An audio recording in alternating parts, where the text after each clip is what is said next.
Yo, yo, yo, we live on location. This time we here in City Beautiful, Black? Right here at home, man. Today we got a home product. We got Orlando Magic's own, the soon-to-be Rookie of the Year, the Duke standout, Seattle's own, Paolo Banchero in the building, man. We appreciate you pulling up, young sir. fella. Yes, sir. Appreciate you guys having me on. We appreciate you coming, rocking with us. You know, big fans of your game, man, and we live and in color. Like, we in Orlando, so we see all the games, every Live game that you on play. location. So, man, appreciate you being on the show. Presented by DraftKings. This year, what was that game that you played against one of the players and you were like, man, he kind of got the best of me. I couldn't really stop him. Yeah, I think I got asked this question. I had said Kevin Durant the first time, but that's like an obvious one. That was at the beginning of the year, so I ain't gonna use that one again. But another guy, I think Jimmy Butler. Jimmy Butler. Yeah, Jimmy Butler. I think we played him 3 times so far. Yeah. He's just been like It's fun playing him because he's so good, but like it's just frustrating playing him at the same time. What did he do that you noticed that the other players don't do that? He's so good at drawing fouls, like, so it's hard to guard him because he drawing fouls, and then just the way he closed the game. Like, we played him 3 times, first 2 times, like we was up, and every time in the 4th quarter he just started taking over on both ends. He usually guard me, and that's the other thing. He make it real tough on me. Just him guarding me, got good hands, strong. Yeah. Can't just really bully him. And so he a monster on both sides. Straight up. Yeah. Seattle, Washington. Lately, these last couple of decades, Seattle trying to rip. Seattle trying to rip. Seattle been pushing them ballers up out of there. You know what I'm saying? Like real go-getters. Like, how is it, like, being, you knowing the Seattle history, knowing the guys that came from you, how is it you being a player coming from Seattle representing the Northwest? And shout out Young Maul. I done been down in the Northwest. Jet. Northwest is beautiful, man. So You know what I mean? representing the Big Northwest in the league. Nah, it means a lot. It means a lot for me just because I grew up studying all the guys who came before, watching them, being around them, and just admiring them from afar. And so for me to, get to be the next one up, it just means a lot. And we got more coming behind us. So, just trying to show kids from Seattle and wherever else, Tacoma, that you can get to wherever you want to get to. A lot of times, even for me, like growing up, I didn't think I was going anywhere else but Washington. My parents went there. That's crazy. Is that like a thing out there? Is that what everybody think? I think Not everybody, but kind of like my age and above. I think it was kind of like that. I mean, that was the only college I ever knew. I think my first time ever seeing a different university was I had went to North Carolina in like 8th grade for nationals. Yeah. And we went around and visited Duke in North Carolina, and that was my first time like seeing another school. So that's how Duke caught your eye. Which is crazy, huh? yeah. Because I ended up going to Duke, but like. But your mom, your mom went to University of Washington, so it hit different for you. Like it's really like that was all you knew. Nah, I grew up, man. I grew up going to every game. Like, that's why it was so crazy when I got drafted here and like got to play with T. Ross and Markelle. Yeah. Like, You had that's like, that is crazy. Like, I really grew up like at their games, man. Like damn near everyone, watching them on TV, like on local channels, like just watching them every day. Did you ever meet them at any of the games or anything like that? I met T. Ross when I was a real young boy, just going to the camp. I used to go to the camps, like, just everything in Washington. Like, I was involved. My parents, they still love the university to this day. They go to football games and stuff. So just being around it, being in Seattle, it was exciting. So O'Day High School, like, what year did you feel like you was amongst the leaders of your class? I know you played up in AAU and doing that, but what year were you like, man, I can compete with the best across the country? Yeah, I would say really my freshman summer going into sophomore year. I was 15 and I was playing 2 years up on the EYBL on the 17U team. And I wasn't really sure how. I had a pretty good freshman year in high school, And so I was feeling pretty confident, but I wasn't sure how I was going to go because I was on a top team. I was starting. And so I just was kind of interested to see how I did. And, I mean, kind of just out the gate, I was playing well. Our team was winning. We made Peach Jam. That was for the first time in our program's history. And we had Jay McDaniels, too, who plays for the Timberwolves. Okay. It was me and him. Had a couple other Division I players. So who were some of the seniors that year? That year? Yeah. Jaden McDaniels. And then, we got a couple guys. I mean, Raekwon Battle, he had Montana State. He had like 27 against Kansas State this year in the tourney. Yeah.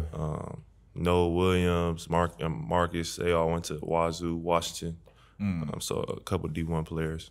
You played football early on, right? So you played football up to high school. Yep. And you were a quarterback. When did you? Was it hard to stop playing football? Like, at what point did you have to make that decision? Because you're damn 6'10". You can't be out there just in. Like, at what point was it like? And how did that all go down? Where you stopped playing football? It was hard because I grew up. Honestly, growing up, like football might have been my main sport. Just like I was so good at it. Like basketball was just kind of more developmental. Like I was always solid, but football I just used to dominate. So like it just kind of came natural. You like Nate Rogg. So nah, he ain't Nate Rogg because he's 6'10". Like what was, you was a quarterback. So who would you compare yourself to out there? Like as a quarter, you was Cam Newton out there, or I'm like like big as hell. Looking bigger than the tight end. Yeah, they're like Killer Kale. Yeah, but when I was younger, I wasn't super duper tall, so I was super athletic. I used to run track. I used to long jump. And so you played every sport. Yeah, my parents had me in every sport. Yeah, that would make the players, man. Yeah. That's what make the players. Okay, I gotta get QJ and Cruz in about. They ain't playing no football. They ain't got no shot. You put them in flag though. No shot, because that'll lead to maybe they nice and then they want to beg me to play for it. No, baseball, track, and hoop. So just multiple sports. Yeah. But so I wasn't ever like super tall, so like I was able to do everything. And then as I got older, I started to grow a lot more, and that's when it kind of just made my decision for me. I mean, like 8th grade, I was like 6'5", 6'6", and so I was like, it's probably not gonna be able to work out. And so by the end of my freshman year, I was like 6'7", 6'8", and then it was over. That was my last year. You was dunking that thing so easy. So wait, in 7th grade, how tall were you? You said 8th grade, you was 6'5", 6'6". Yeah. At what point did you when did you become 6 feet? Like 6th grade or something? Yeah, like. But you like was 7th a big grade. kid. 7th grade. You wasn't never that tall. That's huge. Yeah. Like 7th grade. But I had hit a growth spurt. That's the thing. Like from end of 7th grade to start of 8th grade, it was a crazy growth spurt. I went from like 6 foot to like 6'5". When the first time you dunked, what grade was you in? Like, in general, it was probably like 7th grade, but my first in-game dunk was 8th grade. Yeah. Yeah, that's around the time when you dunking that thing. 7th, 8th that grade. was around the time when y'all was dunking that thing. Yeah, y'all was already dunking big. that thing 7th regular. grade, I wasn't even 6 feet yet. Who else went to O'Day? Who was some of the Who history? else went there? Well, it's a couple NFL players who went there. I think I'm the first. Pretty sure I'm the first NBA player. Did you win state? Yeah, I won state. I won state 1 year, lost 1 year. But you know Mitch Johnson, assistant coach on the Spurs. What's his name? Mitch. Okay, yeah. He on the Spurs staff. Yeah. Yeah, he went there. He went to O'Day. Jamel McMillan, Nate McMillan's son. Okay. He went to O'Day. All right. Played point guard. But I think I was the first NBA player though. Was you the first to win state? Nah. O'Day's been always a powerhouse in football and basketball. I thought Rainier Beach was the powerhouse of Nah, football it and is. basketball. But that's like we the private school that's downtown. And it's Rainier Beach and it's Garfield. Like private school shout. Yeah. Okay.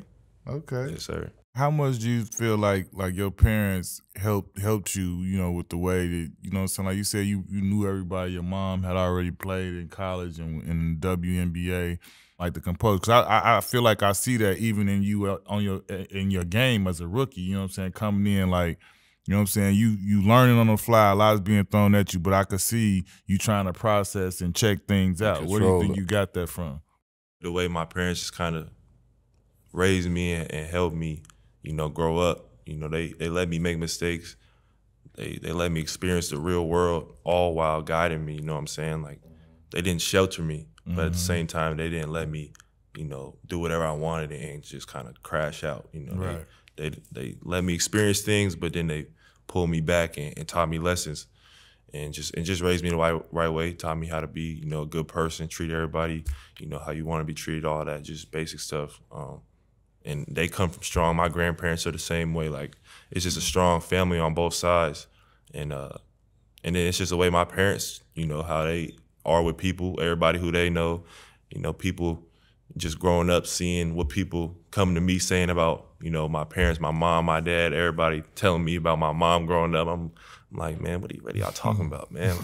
Talking about how good she was, how she was a killer on the court, how she was, you know, such a good person and always this and that. And I'm like, man, she just cussing me out after my game. Y'all telling me how. That's what I was about to say. Your mom ever talk crazy to you? Like, boy, like, hey, look. Y'all don't even know.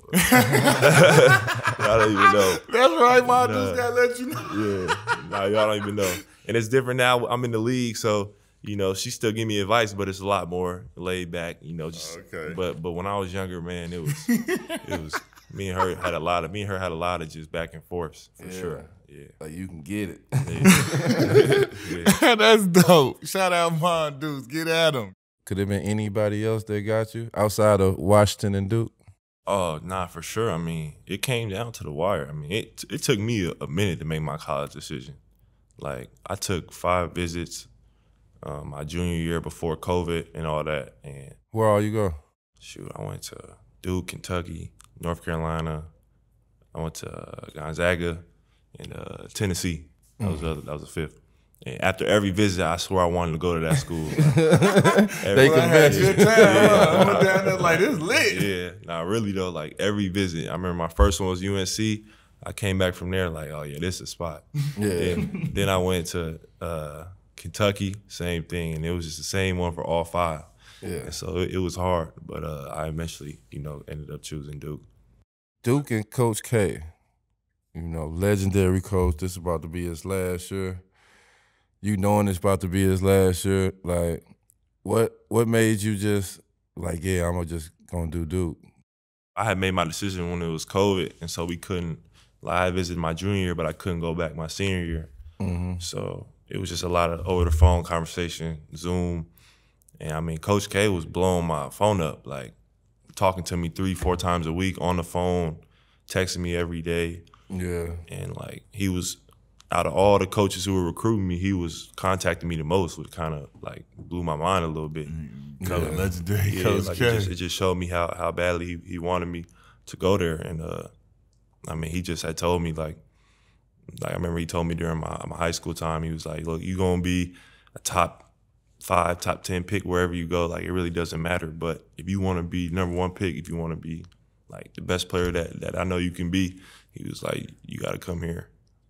And like when Coach K tell you that, it's hard to say no. Yeah, it's hard to say no. How was it for you to like not be able to play a senior year, and like what are you thinking when COVID hits? Like, as far as like, 'cause like you said, this is time for you to make your stake for everything. This is where senior year is everybody's biggest year. You want to do everything, be all of the rankings, and win the awards, and do like what were you thinking when things shut down and it was like it's like what was your mind at throughout that process? Yeah. So no senior year, no games, all of that. Nah, that was just a crazy time. But for me, it kind of I look at it now, looking back as a blessing in disguise for me, honestly. Just so like my junior year, we played in the state championship at the beginning of March. Like it was like a Saturday. That next Tuesday, we was at school and we got let out of school because of COVID. Right. Because Washington, Seattle was one like the first ever COVID case was in Seattle. People don't really remember that. I don't. Yeah, like the first ever report of a COVID case in the U.S. was in Seattle. Damn. So we got let out of school right after we lost state. We lost to B. Roy Garfield now. So we got let out at first. It was like, we're going to be out for a week or 2. And then they just kept extending. And then by a week later, it was the whole year was done. We was going to be at home. And everything was shut down. And luckily, one of my like older friends, big brother, he has a gym downtown that he owns that he has access to, and so he was letting me in there, and I was like the only gym in the city that was open. Everything was closed, even the parks was closed. They had chains on nets, like you couldn't go anywhere. And so I was in there, and we just in. grinded for like that whole COVID. So from there, that's like March of my junior year till before I left for school. You know, that's where I was every day, getting better. Didn't really have a McDonald's game and all that. All that was canceled. I had the Iverson game. That's where I got to show my stuff. Like that was why that meant so much to me playing in that game, because I had been just working for like a year plus, just in that gym downtown with my guys. How was that to hear? Like, as everything's going on, like the McDonald's game, that's like basically the christening for guys like you and all of us that got the chance to be there. Like, you get to see yourself announced on ESPN as, you know, like, how was that to see, like, you know, you got that, it was bittersweet, like, you know what I'm saying? It's awesome because you're getting selected to these things, but it's like, at that point, did you know if the game was already canceled or whether it was gonna happen or not? Like, what was your feelings when all that was happening? Then for it ultimately to be canceled, and that's like the marquee thing for seniors. Like, you know what I'm saying? How was it to know that, like, damn, this is getting taken away from me? Yeah, now it hurt. It hurt for me. It stung a little bit. You know, it was an honor to be selected, but like, I grew up always following that, watching that game. Watching all of them. I mean, Nike Hoop Summit got canceled. Jordan Brand Classic got canceled. All these games that I dreamed of playing in just as a young kid, you know. So it stung in not being able to play, you know. Because I feel like, you know, we could have played with no fans. Like, I feel like they could have maybe made something work, you know, just for us to be able to get that experience. But no, it was tough. Well, I was at the Iverson Classic, and I had a ball, and that was my first time getting a chance to see you. What you thought about the Iverson Classic and how they did something for the All-Americans that year, when it wasn't, and made sure they had something, and it was successful. We got through it, and we had a good time. So what you thought about that? Nah, I thought it was dope. I mean, that's love for Allen to even, you know, go through with that, especially when you see all these other games and, you know, brands that's not doing the game, and then for him to go through with it and do it the way he did it, I mean, it was dope. And then all the players that came, it was a great competition. Like, the practices was competitive. Yeah. And the game was fun too, so it was dope. Shout out AI, you know what I'm saying, the legend, for putting it down, because that was like really the only game y'all guys got to play in that year, and if not everybody for that, you would have showed up nothing. too. So like, you know, he, like you say, put it on in the time when it wasn't being done. So, you know, that was big of him. I want to ask you about when you first got to Duke. Like, after you've committed and everything has happened, it's like, now I'm going to Duke. What was it like when you first went? This was your first time being away from home, right? Yeah. How was it when you coming from the Pacific Northwest, Seattle, when you going all the way down to, you know what I'm saying, Durham, North Carolina? How was that for you when you first got there? Yeah, it was different, you know. Before I had left, I was thinking it was just going to be an easy, smooth transition. I wasn't going to miss home. I wasn't going to, you know, have any, you know, struggles. But, like, just when my first probably 2-3 weeks was tough, just being out there, you know, and it was during the summer, early in the summer, so it wasn't nobody on campus. It was really just a freshman, like 4 of us. So it was tough being out there, you know, just missing home, missing the family and stuff. But it was good though. Like, it was good. I was grinding, working hard, and I mean, like, coming in to Duke, I remember, like, just the way I played was a lot different. Like, I was trying to, you know, be a guard, you know, shooting all type of fadeaways.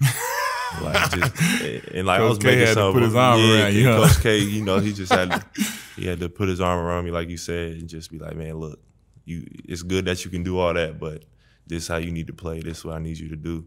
And it was a long process, but, you know, he was there for me. He was on my ass a lot, but nah, he turned me into, you know, he just taught me how to be more efficient and just how to, you know, use my size, and God gives you the ability just and keep things simple, you know. And it just helped me when I got to the league, because it helped me just blend it all, you know, blend the skill with the just being able to dominate. And he helped me a lot though. What do you think the biggest thing he you know, you could say you took away from Coach K that year you got with him, and like you said, different things that helped you, and now with your game in the NBA, what do you think, just looking back at it, like, damn, like, I really got better at this, or he improved this or that, or I wouldn't be this way if it wasn't for him? How to just be efficient and score just efficiently, not trying to do too much. Putting the ball on the floor less, Less playing is off the more. catch. I mean, before I even got to Duke, I never shot catch and shoot threes. Like everything for me was off the dribble, catch and hold, ISO, go get a bucket. That's all I wanted Ball to do. stopper shit. Yeah, exactly. And so when I got to school, he was like, you just need to clean up your game, especially for college. He's telling me, look, you'll be able to do more of this when you get to the next level. But for right now, to be That's dope. as efficient as you can be, in college, in this league, in the ACC, gotta hit the catch and shoot three, gotta be quicker, decision maker off the catch, and then you just gotta dominate. He was always on me, more power over finesse. And at first, I didn't like to hear that. I was like, man, nah. But as the season kept going, it started to show. And the way I was playing, I'd play and have a good game, and he's coming to me. We're watching film the next day, and he's, man, see, this is why I've been telling you. This is why we do what we do. I mean, he's making me stay after practice, putting me through workouts, telling the coaches what to do with me. And so that's when I really got to just see him, see how he really is as a coach. Some people just think he's, for the cameras or just whatever, might be overrated as a coach. But I mean, he was really there for me every day. He's not rebounding for me, but he's telling the coaches what drills I need to be doing, what I need to work on, and everything translated, everything worked. So, explain to us the game where all the Duke alumni was there. talking about last game at home. Yeah. How the hell could you play? How? Yeah. Just seeing the history of what's before you, all of them NBA Hall of Famers, championships. What was that for you to be in that moment and seeing that? Yeah. It was a lot. Overwhelming. Huh? Yeah, it was a lot. To see all of that. No, it was a lot. I played in a lot of games, Final Four, but that one was different just because, like you said, it was 40, 50 of them. And you just look, and it's Jay Williams, Grant Hill, Shane Battier, Carlos Boozer, Mike Dunn, every Duke great you could think of is sitting right behind our bench. And so it was just a lot that came with the game. It was a lot during the week, building up to the game. Say, how was that whole week going into it? It was a lot, and it was also we just fell victim to, we had beat Carolina by 30 the game before in their place. So I would say the whole team, players and even coaches a little bit, we just were a little more relaxed because we had just smacked them. They're coming to play us at our place. It's Coach K's game. We just know we're not losing this game. And so, but then once the game came, and then it was all the players come on the court, they all high-fiving the guys, and it was just a lot. It was a lot. You realize, and then the game starts, and you're hooping, and then but then once it got tight, and once they got a little bit of momentum, Carolina did, it was just hard because you could just feel the air getting sucked out the arena every time they scored, and so it just, the pressure just built. Yeah, because you looking and you this is not happening now with all of this going on. It's everything became heavy. Everything became heavy, exactly. In North Carolina, it's the opposite for them. They just want to spoil it. Yeah. So they locked in, hooping, just trying to spoil the moment, in which they did. I don't know where I saw this at, but you were saying for you kind of felt like you in the fishbowl. What was that? I had never really heard, and I always, I felt, obviously, I think any, All-American or whatever, we get a little more attention to things like that. But I didn't go to I went to DePaul. DePaul is not like Duke, you know what I'm saying, where it's kind of that fanatical thing. So to hear you say that, I felt like you was being honest. I wanted to, what was that like for you to be this number one guy that's coming in the whole world, not just your school, everybody knows this kid's probably gonna be the number one pick right away. How was that to come on campus and to come into, a small community like that and to be this big thing that's coming in there and being seen like that? What was that like for you? Yeah, it was different. It was different for me, just being in Seattle my whole life. Everybody knows me. Everybody knows my family. I live in the middle of the city, so I know everybody, really. Right. Parents know everybody. So I never got treated like a celebrity in Seattle. It was just everybody knows Paolo. You know, I've been around. And so going to Duke, you get there and everybody looks at you just like a superstar. Rock star. Yeah, rock star, exactly. And so it's a lot of positives, a lot of negatives, but it was overall positive for me just because I got to experience that and I got to learn how to just handle myself in a different environment. It was an environment I'd never been around. You know, a prestigious school like that, like school was kicking my ass. I'm searching for help. Like, man, this is hard, but nah, people were welcoming. They welcomed me. Family. Yeah, family. And around the university, it was just always love. I mean, it was a lot of pictures, a lot of, you know, just coming up.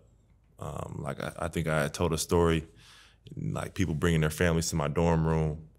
Like stuff like that. How was that? Yeah, though? Like, you chilling in the dorm, like, and I Knock on the understand it's door. 2023, it's door. a whole social media movement and everything, and I feel like I was like a big deal in college. Ain't nobody never brought their family to my dorm room, bro.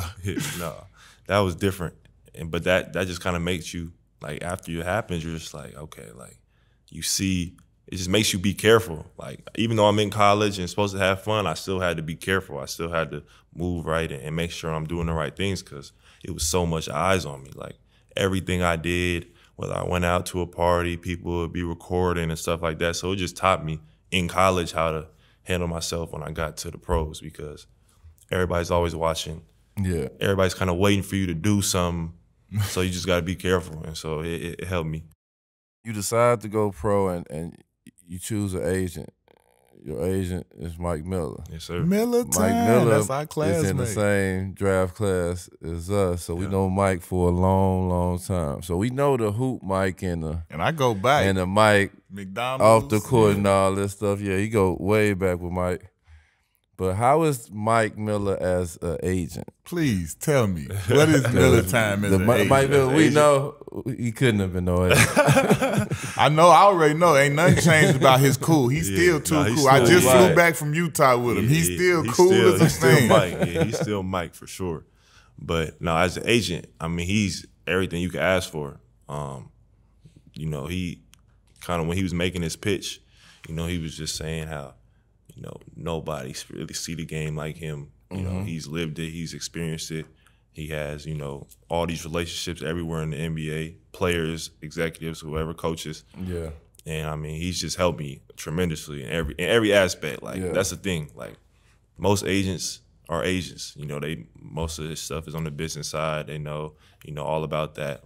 You know, and they'll be able to tell you some pieces of advice here and there. But there's literally nothing I can't ask Mike or go to him about that he don't know about or don't know somebody who can help me out. And he's just been, you know, fully open the whole time. I mean, our relationship started when he was coaching at Memphis, and I was in high school, and he was the first coach to offer me a scholarship outside of the Pac-12. Yeah. So he got in contact with me early. I was like a sophomore, and recruited me pretty hard. We built a relationship then. Then I ended up going to Duke, and he ended up leaving. And then he just would always check in, see how I'm doing, see how the season's going. And then he became an agent and kind of just pitched that to me. And I vetted it. I did it all. I interviewed with a bunch of different agencies, and Mike was the best choice for me. Yeah. Shout out to Mike, cool Mike, man. Miller time. And that's the thing. Like he put me through workouts. He, you know, doing stuff that regular agents don't do. He got the jumper. I worked out against Mike in Orlando. Here, we always here. Me, you, Keon, DeMar Johnson. It was one of the dopest workouts, period, that year. In Orlando. We was going crazy. But me and Mike go back, man. Me and Mike same year, high school, obviously. We went different camps against each other. Then we go to McDonald's, the Hoop Summit. Then we went overseas with the USA team. When you go to the what is it, the 17s, June Nationals, whatever. We went to Puerto Plata. He was my roommate. We won gold. What was he like back then? Mike was cool, man. Hey, Cool listen, Mike. funny story about Mike, though. Like, Mike was cold. Yeah. Mike Miller was cold, boy. 6'8", 6'9", with a handle, right? Bro, we playing for the Team USA team. Jim Boeheim is our head coach. And I ain't never knew Jim Boeheim, met him before that, none of that. Mike Miller out there doing this stuff. We made the team and all this, so we get to wherever. I think we had like camp in Dallas, then New York. Man, we was at one of the practices, and you asked him. I can't remember. I think he was from South Dakota. South Dakota, like South Dakota, right? Keon used to always know him. South Dakota, right? But like Militine had like funky. He had funk. He come down. He was boogieing people. Yeah. Man, that boy got a rebound, did something, went end to end with it. Behind the back, wrapped that thing, did something, man. Boeheim blew the whistle. Went crazy on him. I was like, oh shit, like Boeheim crazy. Like you asking, bro, I'm telling you, Boeheim went crazy. Yeah. We all was like, God damn, like from then on, I was like, I didn't know Boeheim ain't play that shit, boy. He was one of them coaches that go crazy. Yeah. And I didn't know that before then. Like, I was like, how the fuck I'm about to play for this? like, we won. We ended up winning gold, but like, Militine was I knew then. I played then. He went to Florida, I went to DePaul. We played each other in college and everything. Then we came out, but like, Militine was one of them boys. I think he got picked fifth, right? And then he wound up winning Rookie of the Year out here. Like, he came here with T-Mac, and they had a rapport. And they hit off, and he got to play right away. Mike was cold. Militine was cold. Yeah. Now you about to get ready to go to the draft. They sent us a possibility you can be the #1 pick. Did you ever think that that like, oh man, they talking about me being the #1 pick? Yeah. I mean, yeah, they didn't start saying that till like the day of the draft. It was crazy how it all happened. Yeah. Yeah, it was crazy. I mean, they held that secret tight. Yeah, it was. It was just an interesting process for me. I really thought I was going third, maybe second, but really third. Like that was where my head was at the whole pre-draft. Yeah, that's just what everybody was saying. Tell us the process of that. Did you work out for Orlando? No, I didn't. You didn't even work out for Orlando. That's the crazy part. Why it always be that? It always be the team that you don't work out for that draft you. Yeah. So you could kind of tie it together though, because like, we didn't work out for the Clippers when we got drafted. Yeah. But Jeff Weltman was there. And he was one of the main reasons that we got drafted, us in particular. Yeah. Jeff Weltman is the president and everything over here who did the same thing with him. He pulled the Houdini. Everybody Jeff Weltman is the man around. Chet or Jabari. Definitely the man. And it was because I remember I was at the draft. I remember sitting there and like obviously at that time I'm still was doing, pre halftime and post. I'm doing the broadcast thing for the Magic, so I'm paying extra attention to what we gonna do. But I'm like, I'm just reading all of this stuff. I say, oh. Now they saying it's about to be Paolo out of the blue. I had the same reaction though. That's the craziest part. Like, I worked out for OKC in Houston. I didn't work out for Orlando, and so did those workouts. Both of them went really well, and so I was comfortable where I was at. I really wasn't even tripping that I wasn't gonna go #1. Like, I was just like, man, I'm ready to get drafted and get to work. Yeah. And so I remember like a week leading up to the draft where you go to New York. You go to New York like 7 days before the draft starts because you got the whole week. Media, and so, all that stuff. Yeah, and so the whole week, like the Magic front office is like, calling Mike, blowing him up, like, man, can we get Paolo to come down here? Like, can we get him on something? Like, can we talk to him? Like, Mike's like, man, I mean, we're good where we're at. Like, unless y'all serious, unless like there's a chance, because no one's saying that. Like, nobody is saying that I even have a shot to go #1. So Mike's like, well, if you guys are serious, maybe. And they just kept being persistent. So Mike came to me like 2-3 days before and was like, P, like, they wouldn't be blowing my lineup if they wasn't really considering you to go #1. He was like, so you want to get on a Zoom call? And I was like, yeah. I mean, I mean, at this point, you know what I'm saying? Right. At this point, yeah. So got on a Zoom call with Jeff, John, Coach Moses on there. And it went really well. And that was like 2 days before. And so the next 2 days, I really didn't even talk to Mike. Like, he was just working. Like, he was on the phone, talking, staying up all night for the next 48 hours. But, I mean, shoot, even when I woke up on draft day, like, I was 90% sure. I knew where I was going. I thought I was, probably going to go third. And I was cool with it. I was happy. Shit, hella emotional the whole day. And then I got to the arena.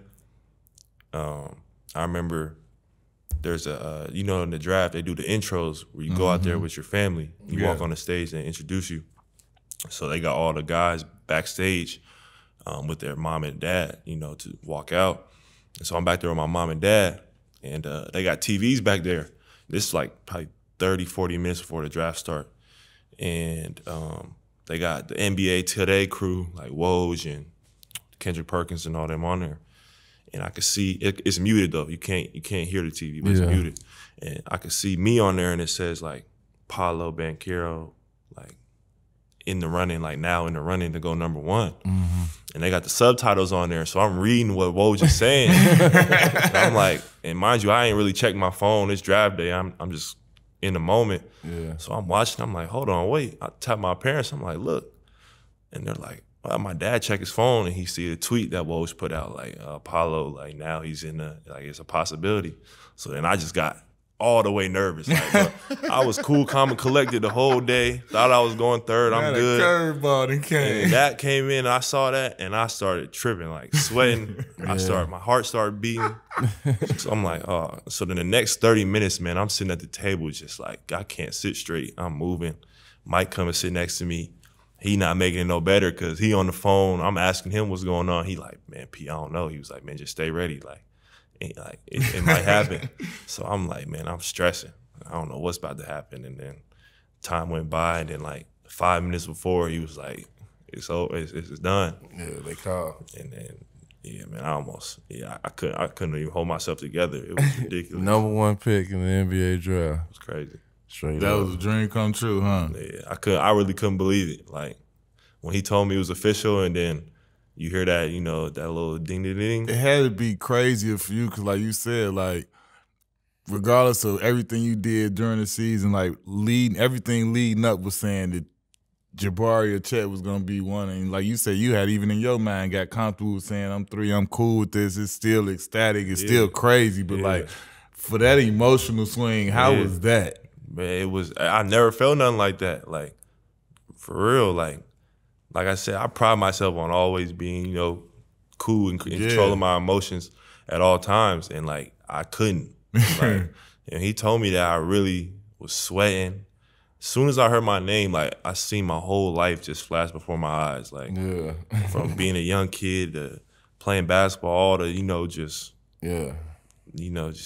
long nights sitting in the bed, like shooting, thinking about games, everything just flashed before my eyes. And I remember I started crying. And I had never in my life cried like tears of joy. Emotion, yeah. So it just took me over.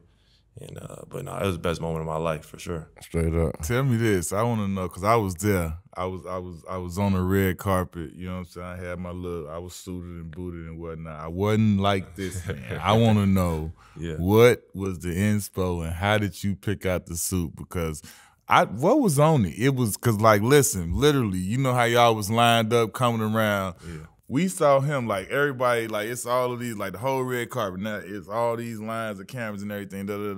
So I forget who I was next to. I was there for New Year. I think I was next to like, I don't even remember whoever I was next to. We all like we saw him come in, 6'10", man had on a purple suit.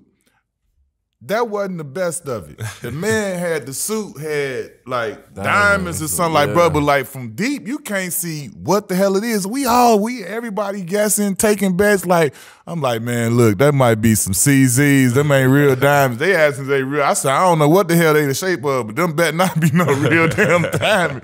I said, I know people that went ham at the draft. I say, but listen, them ain't real. So what was it? Yeah, no, they wasn't real diamonds. They was, I think they was rhinestones, like whatever it may be. It was like a Dolce & Gabbana suit, and I say I wanted a purple suit. Like that was official. Like that's what I wanted for Washington. Yeah, because that's where my parents went. Right. And purple also always been one of my favorite colors. And so, I'm you repping. I got that same suit right there. Yeah, so I had my people on it, whatever, and so they got me like 3 different ones. And so it was that one, and then the other 2 was like the darkest shade of purple. Like it was just a lane type purple. Grape jelly, huh? Yeah, like, and I seen that one, and I seen the rhinestones on it, on the pants and the jacket, and I was like, what was the design of was it a shape or what was it? Nah, man, shoot, I don't know. They pulled it out, they showed me, and they was like, man, you like it? I was like, yeah, I like it. Yeah, that's it. Yeah, that's I the tried one. it on. You know how we had our little chains and stuff at the joint? Big boy ice. Big boy ice. I need to hear about the ice. The boy, it was P5. Yeah, said P5 on there. Hey, nah. Boy, I'm talking about chunky. The suit was the loudest thing. The very second thing was the big boy, big Cuban link, big Cuban jump with the big chunky peep, all ice. You look like the young boy. We call ourselves, we from the ice age, boy. You fit right in here, boy. Hey, listen, tell me about all that. How did you put the whole fit together? Shoot, it was draft day. Like I had to wanted bring the biggest best. Like told the jeweler, like, look, I want the biggest pendant. Rose voice, yeah, the biggest for sure. Hey, that thing was chunky, man. The chains and watch game at last year's draft, I put it up there with anybody's draft. Everybody get their chain and jewelry, put on whatever. Like that's what it's all about. If you ask me, like that's how it is. Is the best day of his life. Best day of your life. So after the draft, it get announced that you're signing with Jordan Brand. When you heard you had the opportunity to sign with you know what I'm saying? La Familia. How was that for you? You know, this is the prestigious, this is the brand of all brands. This is MJ. Yeah. Himothy, how y'all young boys say. No, that was another just experience right there, you know, because I wasn't sure who I was going to sign with. And Jordan, it's crazy because, so one of my, like, parents, close family friends is calling my Uncle Cliff, but he's now my Jordan rep. But he worked for Jordan. He's worked for Nike for 20 plus years, and now he's over with Jordan. Yeah. He works on the football side. Okay. Like, so all the football athletes in the NFL, that's with Jordan. He the rep. And all the football schools, that's Jordan College. He go check in on them. He's the rep. So they let him come over to the basketball side and rep me because I've known him since I was like 8 years old. Oh. And so, like, that's family. And you got family in the company? Exactly. Oh, yeah, it's only right to go right. Yeah. You so feel me? So tell us about all this gear and all this Jordan box. stuff he's sending. That first little woo-wop. That first care package. Nah, it was fire. I mean, it's love. Shoot, he always looked out. Like growing up, like he always was saying me, my siblings, my parents, Nike gear, Jordan gear. Like it was never nothing for him. Like he always was looking out. It's on different level. Exactly. So now it's just now we're really in business together, and I'm really being repped by him. It's crazy how life works. Like how do it feel like to get, like, I saw you got PEs of the Zion or whatever, and you're like, how do it feel to be like, you know, this is like this is stuff is like pre your own shoe because it's literally your own shoe, but it's not being sold and that type of stuff. So like, how do it feel to be on that side of it to now, like from being that kid that, you know, whatever you might have bought, KD's, LeBron's, Kyrie, whatever you bought, to like now you getting delivered, you know, Jordans, you know what I'm saying, with your PE symbol, and you had whatever you had to do with the colors and all of those different things. Like how is that for you to now be in that position that, you know, all of us, you know, when we trying to hoop, we dream and about all of that's parts of it, like having a contract, getting endorsements. Like now you actually walking that walk and living in it and doing it at a crazy level, like with Jordan Brand and all that. How do that feel? No, it's a dream come true. Like, that's all I can say. I mean, to take, like, quick story, before I even signed, when I was still deciding, it really came down to Jordan and Adidas was the final two. And I remember I was at the airport, and Jamal Crawford, one of my big brothers. Shout out Young Maul. He calls me, and he's like, P, how you been? Yeah, I hadn't talked to him in a little minute. I was like, I'm good. He was like, man, you know who just called me? I was like, man, who? He was like, man, MJ. He called me about you. And he was like, man, first off, he don't ever call me about really anything. Like, it's kind of hard to talk to him sometimes. He was like, but he called me asking about you, and, you know, talking about how much he like you, like your game. He was like, man, you got to sign with him. Like, it's a cold look. Like, MJ gonna take care of you, he's family, yada, yada. And that did it for me. Like, when he told me that, and Maul, you know, co-signed it. Like that's all it took.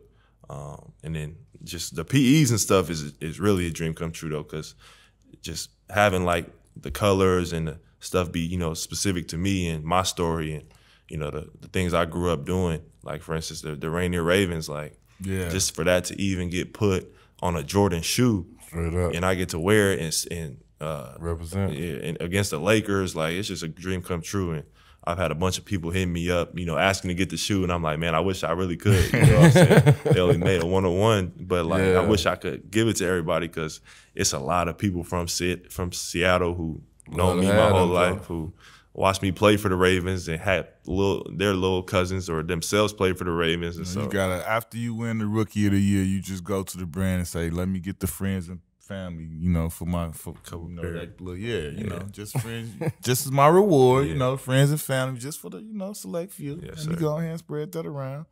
So Orlando, how you loving Orlando? Like, City beautiful. Yeah. You know, we live in Orlando. I'm not going nowhere. I'm gonna live in Orlando forever. But how you loving Orlando and the fans and the city? Man, I love it out here. I love everything: the weather, the fans, the city, just the vibe. Like it's not too crazy, but at the same time, it's not dead. There's stuff going on. There's people around, so it's just a dope vibe all the time. And then just the fans, the like just everything's trending upwards. I feel like out here, growing like crazy. Yeah. So, I mean, my family loves coming out here. I love being out here. You know, I'm glad I got drafted here. You know, some of the cities you visit, you like, damn. It's up. Damn, if I'm living here, I don't know how it would be. So the fact that I get to be out here, man, it's dope. What do you think of that? I don't even know what to call it. Is it a training center or whatever? But that shit is ridiculous. And the craziest part is that y'all didn't even need it. the Amway ain't but just, we just opened that bitch up and y'all got, like, listen, how do it feel, bro? You got to see it. When I say the first time I walked in there, I'm looking around like this don't look like a that's crazy. Not the normal training facility. Then to see the amenities and the things that they have, like how do it feel to walk in the door as a rookie and you got this brand new, like above super state-of-the-art facility that's just nobody has ever even set foot in it before you get up in there. Like how is that to be at that type of a facility every day and you got full access whenever you want? Yeah, no, it's a blessing. I mean, that's that's all you can ask for as a rookie, as an NBA player, being able to walk in there. He don't even know no better. He ain't seen nothing less than that. Like remember we came from Jude. Like just for perspective, right? Show you how blessed you are. Me and him get drafted as rookies.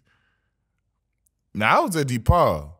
He was in high school. Yeah. Neither one of our practice situations was shit. Exactly. And we went backwards. We went to a Southwest Junior College. That's where you guys practice at? Yeah, South Central LA. And it's no disrespect because we had love for them. They looked out for us, made sure we were straight, everybody there. But like, this the NBA. We came from the hood. We weren't supposed to still be in the hood. Like, that was us walking in the door rookie. You walking into what you walking, like 3 Costco's, bro. It's like size of 3 Costco's, bro. But it's, man, listen. I don't even know how to explain it. They got anything you could possibly need. No, that's the other thing. Like you don't gotta leave. Like any therapy, any sleep amenities, pods. sleep, food, kitchen, the weights in the pool they got a hill you can run. They got a turf field, bro. Like, it's everything in there. It's crazy. How was it for you to come to a team that has young guys that wanting to prove themselves to? Mm-hmm. Like you had a lot of guys on this team. This is not a fairly veteran team. A lot of guys have been in the league a couple years, but they still trying to prove themselves in the league. Like y'all look real fun to watch. Mm-hmm. You know, to be a part of a team like that, they looking for you to come in and bring something to the table. And I can see in your game, like you said earlier, your patience in what you do. So how was that to just come in and, you know, get Martell folks and Cole and getting somebody like Bobo? Yeah. Nah, it was good for me. Like you said, they all been in the league a couple years, but we're all relatively young. And everybody's hungry, so it just made it to be even more competitive. You know, guys got each other's backs because, you know, guys know what they want to do and what they want to get to. And the best way for everyone to get what they want is for us to win. And so we all have to come together and figure out how to win. And I think that's what we've been doing. You know, we started off with a lot of injuries. We was like 5-20. And I just remember it being rough. Like, kind of looking around like this is this how it's gonna go? Like, you know, we losing 6-7 in a row. You ain't never lost in your life, huh? Yeah, exactly. And so it was tough. Like, it really was. Like, even though I was playing really well, just the losing, you know, 6-7 in a row. You know, we all just kind of was. I mean, we wasn't healthy, so it kind of was like we felt almost sorry for ourselves a little bit because we like, man, like we not even healthy. We can't get a win. And then we finally got Markel back. And when he came back, you know, a lot changed, and we started winning. We ran off like 7 straight, 8 straight. We beat Boston back-to-back in their place, and like that's kind of when we all was like, okay, you know, when we're at full strength, we can play with anybody. And in the games we losing in the final possessions. Yeah, and we feel like we could win a lot of the games we losing. So it just showed us we started learning how to win, and I think that's what we've been doing. I mean, I know we started out like I said 5-20, but since then, I think I know we above 500, so we've been playing well.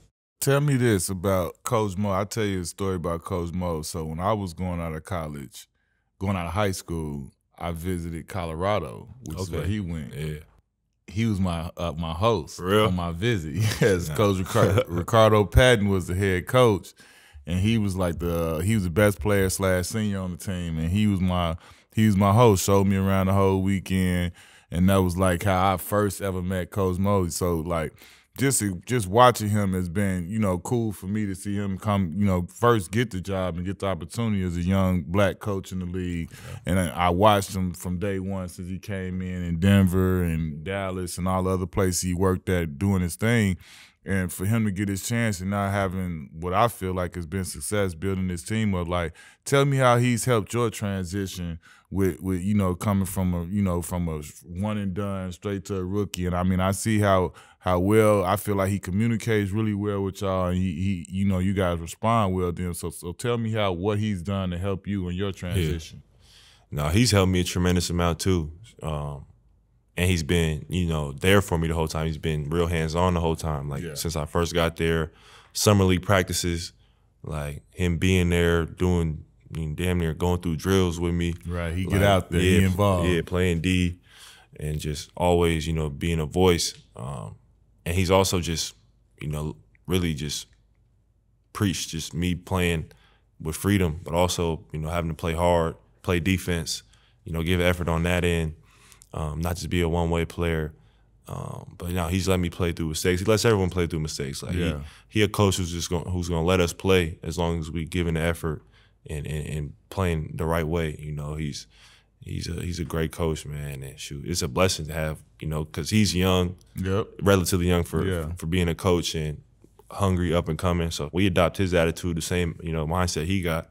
You know, where we're all trying to, you know, earn respect and, you know, get up the ranks in the league and stuff like that. So I say that all the time, like when I'm calling the game and stuff like that, I know that well enough from being in the league that like the one thing that I love and appreciate about y'all as a team is that it's a handful of games. Like even right now in this season, we probably got like 10, 12 games left, but it's only a handful of games where I could look at it and say like, damn, they just didn't have it tonight, or they didn't, you know, and that every team goes through that, whether it be because, you know, collectively it's just a bad night or whatever, like, but for that to be the case for such a team that's, you know, that's young like y'all, like, to me, that showed me that, like, he's doing an excellent job of getting y'all to fight for him, because I don't care who's available. Like you said, y'all have injuries, who's next man up, whoever's available, whatever's going on, I feel like y'all have that identity. Y'all gonna come out, y'all gonna fight, y'all have a defensive mindset. He preaches that first.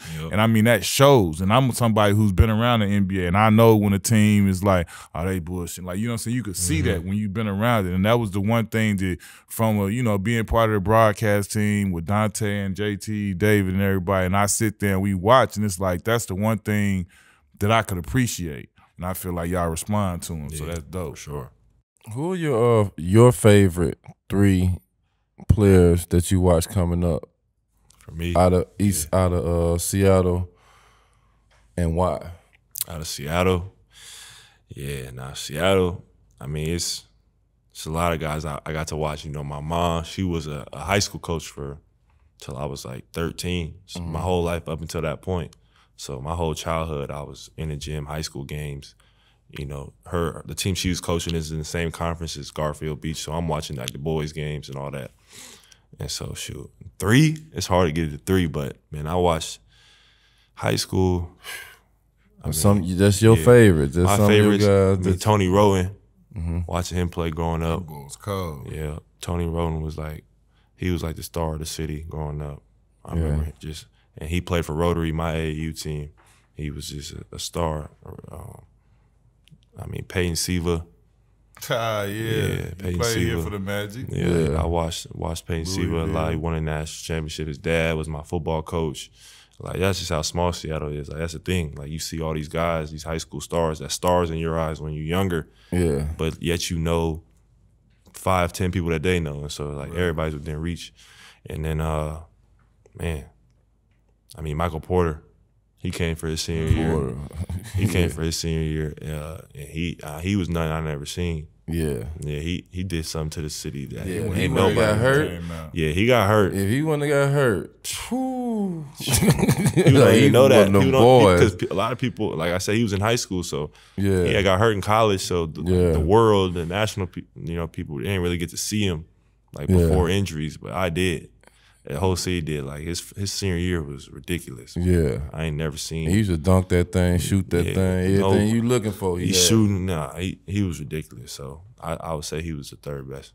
Yeah. How was it for you to get a chance to take part in the rookie sophomore game this year? Like, that's something that we all look at growing up. Like, man, All-Star Weekend, you want to be a part of it, especially as a rookie. A rookie sophomore, you get a chance to be part of that. Like, how was that for you to get a chance to be out there in Utah and be a part of everything and really experience your first All-Star as a rookie? Yeah, no, that was a great experience too. Another probably just staple in my first year, I would say, was All-Star Weekend. Just being out there, being around, seeing just all the legends and how they all come back and, enjoy the weekend. And just like you said, the rookie sophomore, it's another just check off the bucket list, It's another thing you dream of doing, Rising Stars game, just it's just the young, next up-and-coming talent of the league. Like, you watch the stars that's playing now was in that same game. Exactly. And so it's just kind of an ongoing cycle. It's a step in a journey that, you can't take it for granted. Like, you got to cherish moments like that because, not everybody get to make that game. Not everybody got to, experience that. So it was dope. How was it like me and him got to hang out? What was that, Friday night? Yeah. Friday night All-Star at the D-Way. It was D-Way, CP, and Mello party. Yep.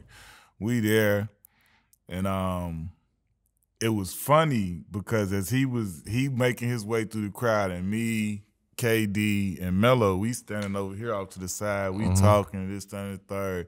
And when I saw him come in, I turned to them, like, not when he came in, but when he got kind of over close by where we were at, I started to talk to them like, hey, young fella, for real. You know what I'm saying? Like, you know what I'm saying? What y'all think of young fella? And both of them was like, you know what I'm saying? KD and Mello, they both respect the young fella, like him, you know what I'm saying? This, that, and third. So when he got over there, like, I wanted to introduce you. So what was that like for you to just, you know what I'm saying, get the chill like that for a few minutes and holler at those boys, some of the guys that you kind of compared to, I don't know if you look up to, but like, y'all play similar, you know what I'm saying? And like, they done did a lot of things that I'm sure you aspire to do and be and all of those different things. And how was that to, vibe with those two legends that's kind of like similar in position to you that's doing things that you want to do? Yeah, it was an honor for me being around all y'all. Just, getting to chop it up with you guys. And then just the reception I got from them two, from everybody else was eye-opening for me.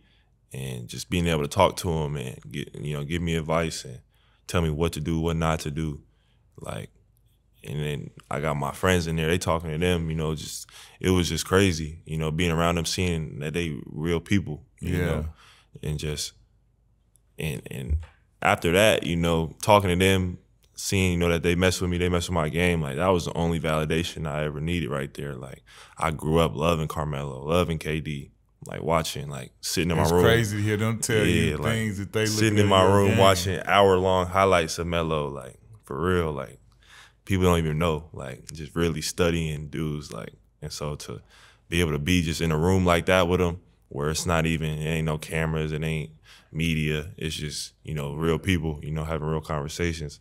Like that made my weekend right there, just being around them and getting to chop it up for sure. Did you ever think that you would be in GQ? No.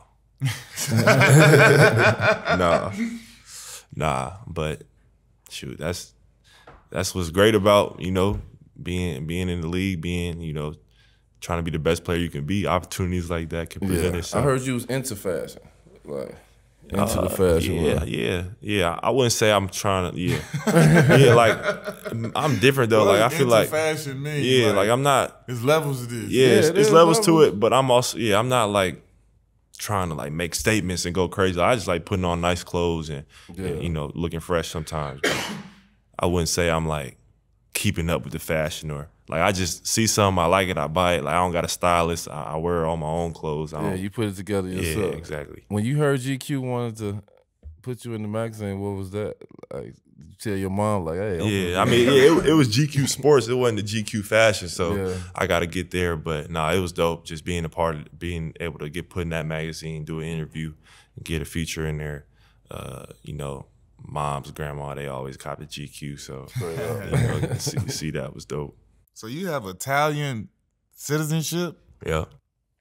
And you could play for the Italian national team if you want? Yep, I could, yep. So how, like, you gonna play for USA though, right? I don't know. That's the question everybody asking. That's the question everybody asking. Wait a minute. So what's your dilemma? How are you Italian? Pops? So yeah, my dad, but I mean, so his great granddad, so my great granddad, moved to U.S. from Italy. Okay. So was born and raised there, was an Italian citizen. So his grandpa, his dad, all qualified. He qualified, I qualified, just from the fact that his great grandfather was Italian. So that was like something. Obviously, my name is unique in that way. And so, not Pablo. Yeah, not Pablo for sure. A lot of people would say this man was saying life of Pablo. I was like, not Pablo. Yeah.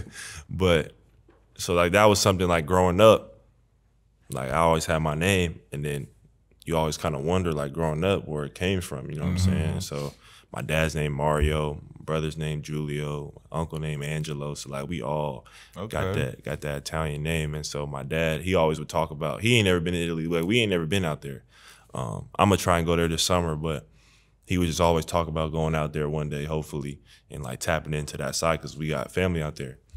And so that was something that it presented the opportunity to get my passport, become a citizen. Yeah. And so I got that chance. I got to bring the cameras with y'all for that one, man. You definitely got to go there. Yeah. But let me, you know, most people that do that, they really ain't got a chance for the USA team. Like, you know, that's why it's a box right that's why it's there. a dilemma. You ain't got to like go off to this. I mean, unless that's just your preference. Yeah. Well, no, that's the thing. That's the thing. How it all happened is, it's funny. It's crazy just because I went to USA tryouts and mini camps and like for the junior national team, but I never made the team. I had got cut 1 year.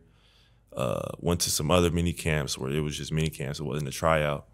So I actually was kind of like salty. Like USA left me a little salty when I was in high school. So you go to pop them? Yeah, ain't no wrong with popping them. Yeah, so I got cut, and I was always, you know, kind of just left a bad taste in my mouth. And so Italy had approached my dad when I was like 16, 17 because they saw my name and they asked my dad if I had Italian background. And he was like, yeah. Smart. And so they actually helped me in getting the Italian passport, citizenship. Setting it up. They were smart. I mean, honestly, like without COVID, I probably would have went and played because, you know, right away out the gate, when I was 17, 18, you know, they were going to put me on a national team, like the Olympic team. Yeah. Yeah, so, like, that was the opportunity for me that, like, I was looking at it like, man, I don't know if I can miss out on that. But then once COVID happened, everything kind of got put on hold, and obviously stuff happened. I went to school, you know, did what I did at Duke, got drafted #1. So now it's a little different because, you know, like Grant Hill, USA Basketball, you know, they're reaching right out. here in Orlando. Exactly. So it's a decision that little got to more be pressure made. on you. Yeah. Way to go, Grant. Hey, so this year, you done had you almost done with your first year in the league. You done had a nice amount of highlights this year. What's one of them dunk-ons this year that you got that you was like, yeah, I like that one? That was Definitely the first game. Detroit. Yeah, Detroit. Boy, Yeah. came through there like Thanos, need a boy and everything. Yeah, I don't know if he meant to walk off gangster, but he walked off gangster too. That's the one right there that gotta be just #1 for me. The first game, first dunk on, first body of my career. yeah. In the first remember game. that one forever. And it was memorable though. It definitely was memorable. Yeah, forever. Hey, I so never I had a know dunk. that- I never had a dunk like where a guy tried to take a charge and I just dunk on him like that. So that was my first time doing that. Yeah, it's a little wide open in the league, you know. We about just at the end of the season, so I feel like it's a sufficient question, especially with what they got going on nowadays. I mean, I feel like I might have already saw it, but I want to ask the bag question. Like when you got that bag, now we don't know that. I feel like that could be it because the P5 was definitely like that, but we don't know that. I want to know something you did when you got that bag that just made you feel real good about yourself. And then it can't be like, hey, we all take care of mama and pops and all that. I don't want to hear none of that. We want to hear like that P5. If something is better than that, I want to hear better than that. But like, what did you do? You know? And plus, like, just ladies and gentlemen, like when me and him got drafted, he was in 2018. He making like, you know, us together don't even see none of what they doing nowadays. So like it's not that bad, y'all. So what did you do, young fella? I bought some more jewelry, got some more ice. So that's Ice Age is back. that's definitely was purchase. And then I bought a nice car. But, What was the whip? I mean, I got a Bentley. Yeah, so Bentley. bought that. Photo too though. 4-door. Spur. Didn't take it. Yeah. Okay. Yep. So Okay. that's. But other than that, like I got like nice clothes and stuff, but I ain't bought like 3 cars or Nah, you like good, that. young fella. Yeah. That's a little little T90 bit. You #1 pick. That's large. Marge sent you. Whew. What would winning Rookie of the Year mean to you? It would mean a lot. Got a list of goals in my phone that I made when like a junior, senior high school. Just wrote down everything I could think of that I wanted to do in my career. And Rookie of the Year was one of them in the NBA. So, I mean, that's something I've always had my eye on for a while. And, you know, when you're able to, when you can say you set a goal and win and go out there and really do it, it just hits different when you've been eyeing it for a long time. And so, if I'm able to win, man, it'll be just a testament to Hard work. Literally, just being hungry. Not like I'm the first person to say this at this point, but Appreciate that. yeah, that's a landslide. Rookie of the Year right here, ladies and gentlemen. He did that. Wrote it down. Now you can check it off in a couple months. You know, it's a done deal. Man, we appreciate you pulling up, man. We right here in City Beautiful, so it wasn't no hard task, man. We got the soon-to-be Rookie of the Year, Paolo Banchero, ladies and gentlemen, Orlando Magic.